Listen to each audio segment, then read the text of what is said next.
എല്ലാ പ്രിയപ്പെട്ടവർക്കും യേശുക്രിസ്തുവിൻ്റെ നാമത്തിൽ സ്നേഹവന്ദനം.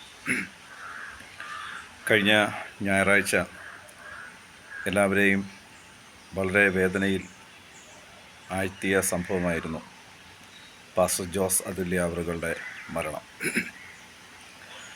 കർത്താവിന്റെ വളരെ ചെറിയ പ്രായത്തിൽ തന്നെ ഞാൻ കണ്ടിട്ടുണ്ട്. അദ്ദേഹത്തിൻ്റെ പ്രഭാഷണം ഞാൻ കേട്ടിട്ടുണ്ട്. അദ്ദേഹത്തിന് സുവിശേഷ പ്രവർത്തനങ്ങളോടൊപ്പം തന്നെ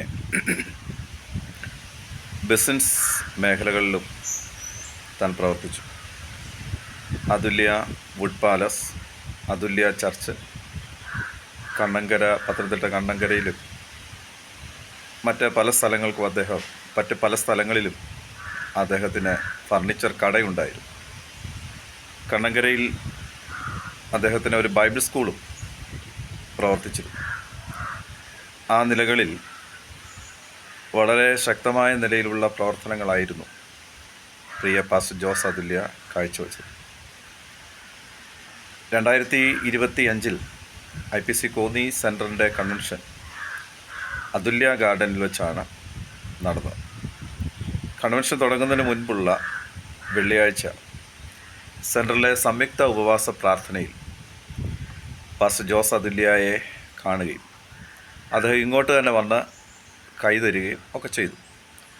അതിനുശേഷം കൺവെൻഷൻ തുടങ്ങി എല്ലാ ദിവസവും എല്ലാ ദൈവദാസന്മാർക്കും കൈ കൊടുക്കുകയും ഒക്കെ ചെയ്യുന്നത് ഞാൻ വീക്ഷിച്ചു. എന്നോട് ഇങ്ങോട്ട് വന്ന് പരിചയപ്പെടുകയും എവിടെയാണെന്നും പേരുമൊക്കെ ചോദിച്ചു. അങ്ങനെ കണ്ടു, സംസാരിച്ചു. കുറച്ച് ദിവസങ്ങൾക്ക് ശേഷം ചിറ്റാറിൽ ആ കർത്തദാസൻ വന്നു. പലതവണ ചിറ്റാറിലെ സഭായോഗത്തിൽ പങ്കെടുത്തിരുന്നു. ഒരു തവണ ദൈവവചനം സംസാരിക്കുന്ന കൂട്ടത്തിൽ പാസ്റ്റർ ജോസ് അതുല്യ എടുത്തിങ്ങനെ ഒരു വാക്ക് പറഞ്ഞു. കഴിഞ്ഞ തവണ ഞാനിവിടെ വന്നപ്പോൾ ആൽബർട്ട് പാസ്റ്റർ പ്രസംഗിച്ചതുപോലെ എന്ന് പറഞ്ഞൊരു വാചകം അവിടെ എടുത്തു പറഞ്ഞു. അപ്പോൾ അതിൽ നിന്ന് എനിക്ക് മനസ്സിലായത് ഏതൊരു ദൈവദാസൻ്റെയും ശുശ്രൂഷ അദ്ദേഹം വളരെ നന്നായി ശ്രദ്ധിക്കുകയും ഒക്കെ ചെയ്തിരുന്നു. അങ്ങനെ ആ കർത്തദാസൻ മുമ്പോട്ട് പോയി. ഞാൻ കോന്നി സെൻറ്ററിൽ നിന്ന് മാറി സ്ഥലമാറ്റത്തോടുള്ള ബന്ധത്തിൽ മാറുന്ന സമയം സെൻറ്റർ തലത്തിലുള്ള സെൻഡ് ഓഫ് എനിക്ക് ലഭിക്കുന്നത് അതുല്യ ഗാർഡനിൽ വെച്ച് നടക്കുന്ന മാസ്യോഗത്തിലാണ്. പാസ്റ്റർ സുജേഷ് പി സാമിൻ്റെ ചർച്ചിൻ്റെ നേതൃത്വത്തിലുള്ള മാസ്യോഗമായിരുന്നു. എന്നാൽ അവരുടെ ചർച്ചിൽ അതിനൊരു ക്രമീകരണമില്ലാത്തതുകൊണ്ട്, സ്ഥല പരിമിതി ഉള്ളതുകൊണ്ട് അതുല്യ ഗാർഡനിൽ വെച്ചാണ് മാസ്യോഗം നടന്നത്. ഇന്ന് ഞാനും പാസ്റ്റർ ജോസ് അതുല്യയും ഏറ്റവും അടുത്താണ് ഇരുന്നത്. പാസ്റ്റർ ജോസ് അതുല്യ അല്പസമയം ദൈവവചനം ശുശ്രൂഷിച്ചു. അനന്തരമായിട്ട് ആ സെൻറ്ററിൽ നിന്ന് വിട്ടുപോകുന്ന ഒരു ദൈവദാസൻ എന്ന നിലയിൽ എനിക്ക് അവസരം ലഭിച്ചു. ഞാൻ ദൈവവചനം സംസാരിച്ചു. ഇരുന്നപ്പോൾ തന്നെ എനിക്ക് കൈ തന്നു. നല്ല മെസ്സേജായിരുന്നു പറഞ്ഞു. അവസാനമായി മാസ്യോഗം കഴിഞ്ഞ് എഴുന്നേറ്റപ്പോഴും പുതിയ സ്ഥലത്ത് ദൈവം അനുഗ്രഹിക്കട്ടെ എന്ന് പറയുകയും നല്ല മെസ്സേജായിരുന്നു, ഹൃദയസ്പർശിയായ വാക്കുകളായിരുന്നു എന്നൊക്കെ പറഞ്ഞ് പ്രോത്സാഹിപ്പിച്ചു. അതെനിക്കൊരു അനുഗ്രഹം തന്നെയാണ്. കാരണം നമ്മുടെ വാക്കുകൾ കൊണ്ട്, നമ്മളെ മറ്റൊരാൾ വാക്കുകൾ കൊണ്ട് പ്രോത്സാഹിപ്പിക്കുന്നത് നമുക്കൊരു ബലമാണല്ലോ. ആ നിലയിൽ അവിടെ നിന്ന് മാറി. എന്നാൽ ഞായറാഴ്ച വൈകിട്ട് എനിക്കൊരു ടെലിഫോൺ കോൾ വരുന്നു. പാസ്റ്റർ ജോസ് അതുല്യ അവറുകൾ കർത്തൃസന്നിധിയിൽ ചേർക്കപ്പെട്ടു എന്ന് പറഞ്ഞു. അന്ന് ചിറ്റാർ സഭയിലാണ് പാസ്റ്റർ ജോസ് അതുല്യ ആരാധനയിൽ പങ്കെടുത്തത്. പാസ്റ്ററും ആൻറ്റിയും വളരെ ശക്തമായ ഒരു ശുശ്രൂഷയാണ് ചെയ്തത്. ഈ അടുത്ത കാലത്തായിട്ട് പാസ്റ്റർ സാങ്കുട്ടി ജോൺ അവറുകളുമായി വളരെ അടുത്ത് സ്നേഹിക്കുകയും സഹകരിക്കുകയും ഒക്കെ ചെയ്തിരുന്നു.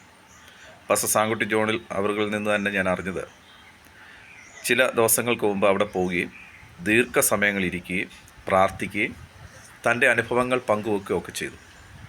അത് ആ കർത്തദാസനോട് സാങ്കുട്ടി പാസ്റ്ററുടെ ഒരു ബഹുമാനം വർദ്ധിക്കുന്നതിന് കാരണമായി. അങ്ങനെ ഈ അടുത്ത സമയത്ത് സത്യത്തിൽ കൂടുതൽ പ്രിയ പാസ്റ്റർ സാങ്കുട്ടി ജോൺ അവറുകളുമായി സഹകരിച്ച് ഒക്കെ തന്നെ മുമ്പോട്ട് പോകുകയായിരുന്നു.